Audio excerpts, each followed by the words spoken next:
Hai sahabat Pancalongok, selamat datang kembali di channel Pancalongok. Channel tempat kamu buang waktu dan buang kuota, biar mas-mas counter, laku dagangannya. Dukung terus channel ini ya, dengan like, subscribe dan komen serta nyalain loncengnya, biar gak ketinggalan update video terbaru dari Pancalongok. Iya, iya, iya, iya, iya.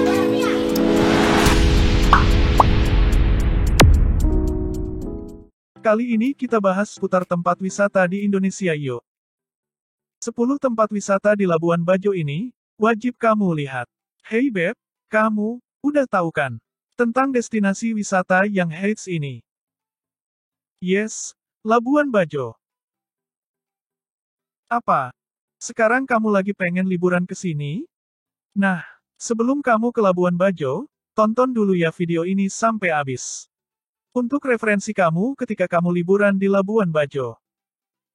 Seperti yang kita ketahui, Labuan Bajo yang berada di Nusa Tenggara Timur, dengan sejuta keajaiban alam berlimpah, merupakan rumah bagi sejumlah tujuan wisata populer. Nah, selama nanti kamu liburan di Labuan Bajo, banyak banget nih hal yang bisa kamu dapetin. Di sana, kamu akan melihat pemandangan alam yang begitu indah, garis pantai yang unik, dan panorama tak tertandingi yang ditawarkan kawasan ini. Tapi, apakah kamu sudah tahu, selain Labuan Bajo, ada puluhan bahkan ratusan destinasi wisata menarik lainnya di Flores, yang tidak boleh kamu lewatkan. Salah satu hal, yang wajib dikunjungi di Labuan Bajo, tentu saja adalah, hewan purbakala komodo, yang dikenal sebagai keajaiban dunia. Makanya, gak sedikit jasa pemandu wisata di Labuan Bajo, yang menawarkan untuk melihat satwa eksotik asal Indonesia Timur ini, sebagai daya tarik utama. Segala hal, tentang bagaimana komodo untuk hidup, makan, dan berinteraksi dengan lingkungan mereka sangat menarik untuk diamati. Namun, selain menikmati kehidupan liar komodo, ada banyak tempat wisata di Labuan Bajo dan Flores, yang pasti akan memikat dan membuat kamu enggan untuk pulang. Langsung aja kita bahas 10 tempat wisata di Labuan Bajo yang wajib kamu lihat. Pulau Padar. Kalau kita dengar Pulau Padar, rasanya gak berlebihan kalau pulau yang eksotik ini, seperti sepotong kecil surga, yang bertebaran di bumi. Dan, kamu pasti setuju, kalau gak ada kata lain, yang bisa menandingi kata mengagumkan untuk Pulau Padar ini. Pulau Kanawa. Pulau Kanawa, menawarkan pemandangan dengan hamparan gradasi biru laut sebening kristal, dan juga memiliki pantai pasir putih yang bersih. Apa kamu suka bermain air? Terumbu karang yang eksotis di sini, menjadikan pemandangan bawah lautnya semakin menakjubkan. Mengunjungi destinasi wisata tropis ini, tidak akan merugikan deh, dijamin. Pulau Kanawa dan sekitarnya sangat indah, dan itu hanya gambaran singkat tentangnya. Pulau Kanawa ini, tidak diragukan lagi adalah salah satu tujuan wisata terindah, di Labuan Bajo. Pulau Kelor. Buat kamu, yang mencari kedamaian dengan pemandangan alam yang begitu maha indah, wajib untuk ke sini, dan naik ke atas Pulau Kelor. Kamu cuma butuh trekking kurang dari 20 menit, udah bisa melihat pemandangan indah dari atas Pulau Kelor. Hal yang membuat unik di Pulau Kelor, adalah panorama dengan pulau kecil berpasir putih dan tanaman hijau di tengahnya. Riak-riak kecil ombak di bibir pantai, menambah suasana liburan kamu di sini, menjadi semakin sempurna. Oh iya Beb, baiknya kamu menggunakan sepatu trekking ya gengs, supaya terhindar dari kaki kamu terkilir. Pulau Komodo. Kayaknya, gak akan lengkap berkunjung ke Labuan Bajo, kalau kamu belum ke Pulau Komodo. Disinilah, hewan berupa kadal purba, hidup dan berkeliaran. Kamu udah tahu kan, kalau Komodo sudah diakui sebagai situs warisan dunia oleh UNESCO, dan salah satu dari 7 keajaiban dunia alam dari New Seven Wonders of Nature. Pulau Komodo adalah spot wajib di Labuan Bajo. Jangan lupa, eksotisme hewan endemik Komodo semakin diperkaya dengan bentang alam yang begitu mempesona di Pulau Komodo. Keindahan alam di pulau ini terhampar dari rimbunnya pepohonan, perbukitan hijau, dan pesona pantai. Dijamin deh, bikin kamu bakal lupa pulang. Hai. Pulau Rinca. Apa kamu udah tahu, di mana bisa melihat komodo selain di Pulau Komodo? Yes, Pulau Rinca. Di pulau ini, kamu bisa menjumpai komodo selain di Pulau Komodo. Nah, apa kamu udah tahu juga, perbedaan Pulau Rinca dengan Pulau Komodo? Bedanya, di Pulau Komodo, kita akan melihat lebih banyak hutan, sedangkan, di Pulau Rinca, atau dalam bahasa lokal dikenal dengan nama loh buaya, kita akan lebih banyak melihat savana. Baik di Pulau Rinca maupun di Pulau Komodo, akan ada ranger yang selalu setia menemani kamu, dan menjaga pulau ini. Para ranger, juga akan menemani kamu ketika sedang trekking di Pulau Rinca. Kebanyakan, paket tur wisata yang menawarkan untuk melihat Komodo, akan membawa kamu ke pulau ini daripada ke Pulau Komodo.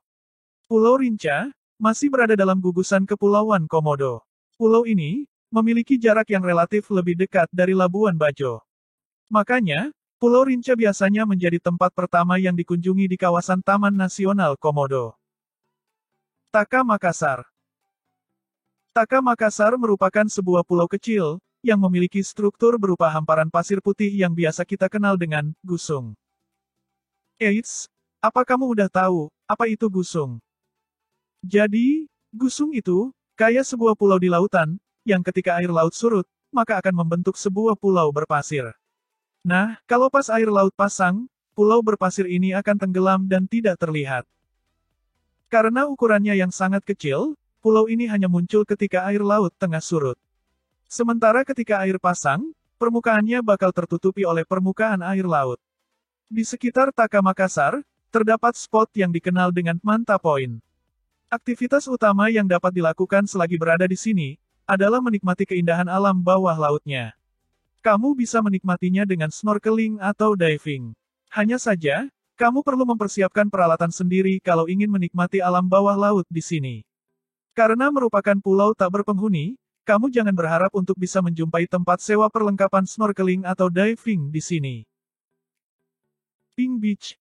Pantai Pink atau Pink Beach Labuan Bajo, merupakan pantai dengan pasir berwarna merah muda. Bukan hitam atau putih seperti di pantai kebanyakan.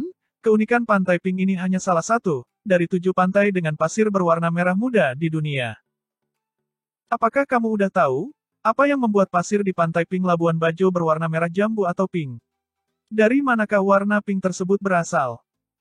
Warna merah jambu atau pink tersebut, disebabkan karena pecahan karang dan biota laut, yang memang warna aslinya berwarna pink.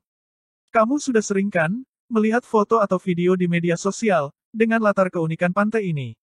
Jangan lewatkan pula, keindahan bawah laut di Pantai Pink ini, karena pesonanya tak kalah menawan. Snorkeling dan diving pun, bisa kamu lakukan, jika berlibur ke sini. Gili Lawa. Gili Lawa yang dikenal juga dengan nama Gili Laba, merupakan sebuah pulau kecil tak berpenghuni. Pulau ini terletak di bagian utara Pulau Komodo. Gili Lawa, juga menyimpan pemandangan yang sangat cantik. Seperti pulau-pulau lain di Taman Nasional Komodo, Gili Lawa memiliki pemandangan perbukitan yang eksotis, dengan padang rumput yang luas. Secara umum, ciri khas padang rumputnya hampir sama, akan berwarna hijau ketika musim hujan dan berwarna kuning ketika musim kering. Eksotisme perbukitannya yang hijau, dengan bingkai hamparan laut biru, menjadikan Gili Lawa tampak sangat menawan. Panorama alam berwarna hijau ini, akan berubah bak savana kecoklatan di Afrika, saat musim kemarau tiba. Untuk yang mencari spot Instagramable, Gili Lawa adalah tempat yang sangat sempurna. Tapi sayangnya, saat ini kamu masih belum bisa untuk berkunjung di sini. Dikarenakan beberapa waktu lalu terjadi kebakaran hebat, oleh salah satu oknum travel agent, yang kurang mengedukasi wisatawan. Yang menyebabkan kebakaran besar dan harus ditutup, untuk kunjungan wisatawan sampai pulih kembali. Pulau Kalong. Pulau Kalong, merupakan pulau tak berpenghuni. Pulau ini, menjadi salah satu atraksi yang mulai mencuri perhatian wisatawan. Lantaran di Pulau Kalong, memiliki pemandangan matahari terbenam salah satu yang paling indah di Taman Nasional Komodo. Gimana enggak? Setelah lelah aktivitas eksplorasi Taman Nasional Komodo, di waktu senja kamu akan disuguhkan oleh ribuan kalong di sini. Biasanya, ketika waktu menunjukkan pukul 18 sore, dan senja mulai menampilkan warna jingganya yang sedikit memudar. Tiba saatnya, kawanan kalong atau kelelawar itu keluar dari sarangnya. Mereka akan terbang dalam jumlah yang sangat banyak, hingga memukau para wisatawan. Awalnya hanya puluhan, tapi kemudian berubah menjadi ribuan kawanan kalong. Indah bukan? Desa Wairebo. Desa Wairebo lebih mendunia, baru mengindonesia. Ungkapan ini, rasanya emang gak salah. Karena, sebelum kita, para wisatawan domestik mengenal desa Wairebo, wisatawan mancanegara telah lebih dulu mengenal dan berkunjung ke desa ini. Desa Wairebo, letaknya berada di tengah-tengah pegunungan. Menjadikan suasana di desa Wairebo benar-benar sejuk dan terasa di antara hijaunya pepohonan. Untuk sampai ke desa ini, kamu membutuhkan trekking yang dimulai dari desa Denge. Biasanya, kamu akan ditemani oleh ranger yang akan mengantarmu untuk trekking sampai ke desa Wairebo. Lama waktu yang kamu butuhkan, untuk bisa sampai ke Wairebo sekitar 2-3 jam. Jadi, persiapkan stamina kamu, sebelum berkunjung ke sini. Nah, 10 tempat wisata di Labuan Bajo yang wajib kamu lihat, sudah kami bahas. Kalau kamu pengen bahas tempat wisata lainnya, tulis di kolom komentar ya. Jadi, udah mantep kan untuk ke Labuan Bajo? Tunggu apa lagi?